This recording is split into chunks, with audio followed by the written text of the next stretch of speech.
प्रभु यीशु मसीह के मधुर और मीठे नाम में आज दिनांक 22 जुलाई दिन शुक्रवार को हम आप सब अपम के श्रोताओं का हार्दिक स्वागत करते हैं। आज के दिन के लिए जो वचन है वो लिया गया है लूका रचित सुसमाचार उसका 13 अध्याय 12 पद। वचन कहता है, यीशु ने उसे देखकर बुलाया और कहा, हे नारी, तू अपनी दुर्बलता से छूट गई है। प्रभु मेरे प्रिय लोगों, प्रभु यीशु आपको आपके सभी बंधनों से, अंधकार की शक्तियों से, आपकी बीमारियों से और आपकी दुर्बलताओं से मुक्ति देते हैं।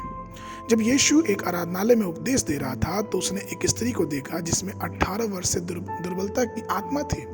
वह झुकी हुई थी, अर्थात वो कुबड़ी थी और किसी तरह से भी वो अपने आप को सीधा खड़ा नहीं कर पाती थी।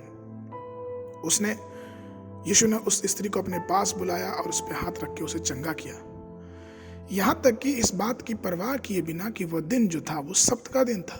लेकिन हाँ, उस कार्य से आराधनालय के कई सरदार क्रोधित हो गए, क्योंकि उन्हें यीशु का सब्त के दिन किसी को चंगा करना अच्छा नहीं लगा। यीशु ने ये सब देख के भीड़ से कहा, ऐसे 6 दिन हैं जिसे मनुष्य को काम करना चाहिए, इसलिए अगर तुम चंगे होना चाहते हो तो सब्त के दिन आओ। ये जो वाक्य था ये आराधनालय के सरदार ने कहा था। तब इसके प्रति उत्तर में यीशु ने उस आराधनालय के सरदार को ये उत्तर दिया कि क्या यह स्त्री इब्राहिम की बेटी नहीं है, जिसे शैतान ने 18 वर्षों से बांध कर रखा था, यह सोचकर कि सब्त के दिन इस बंधन से छूट ना जाए। क्या आपको मालूम है कि इस प्रतिक्रिया में हम 3 महत्वपूर्ण पहलू को देखने पाते हैं। पहली चीज कि वह स्त्री इब्राहिम की बेटी थी। दूसरी चीज कि शैतान ने उसे 18 वर्षों से बांध रखा था। और तीसरी चीज, उसे उस बंधन से मुक्त होना चाहिए।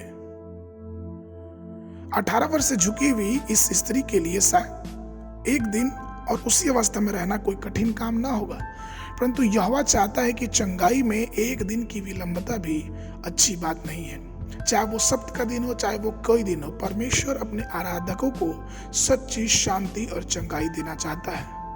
हम सब जो यीशु में से विश्वास करते हैं, इब्राहिम की पुत्र और पुत्रियां हैं, या यूं कहें कि परमेश्वर के संतान हैं। गलतियों की पुस्तक उसका 3 अध्याय उसके 7 पद में ये जान लें कि वचन कहता है, तो यह जान लो कि जो विश्वास करने वाले हैं वो इब्राहिम की संतान है। अर्थात हम जो परमेश्वर के संतान हैं, इब्राहिम के संतान हैं, हम पे शैतान की किसी बीमारी, दुर्बलता और किसी भी परेशानी का कोई भी जोर नहीं चल सकता, क्योंकि वो हमारा महान परमेश्वर है। यहोवा जिसने उस स्त्री को 18 वर्ष से अधिक दुर्बलताओं के बीच में से चंगाई दिया, वो आज भी हमें और आपको चंगा करता है। हमें अपने दिल में विश्वास करना है और शैतान के कार्यों को पूरी तरह से नष्ट करना है, क्योंकि प्रभु हमें हमारे हर एक बातों से ऊपर उठाने और छुटकारा देने के लिए आया है। आज के मनन के लिए जो पद है वो लिया गया है यूहन्ना की पुस्तक उसका 10 अध्याय 10 पद। वचन कहता है, चोर किसी और काम के लिए नहीं परंतु चोरी करने और घात करने और नष्ट करने आता है। मैं इसलिए आया कि वे जीवन पाएं और बहुतायत से पाएं। बाइबल अध्ययन के लिए सुबह के समय भजन संहिता की पुस्तक उसका 31 और 32 अध्याय, संध्या के समय प्रेरितों के काम उसका 23 अध्याय 16 पद से लेकर 35 पद तक। परमेश्वर आप सबको आशीष देवे।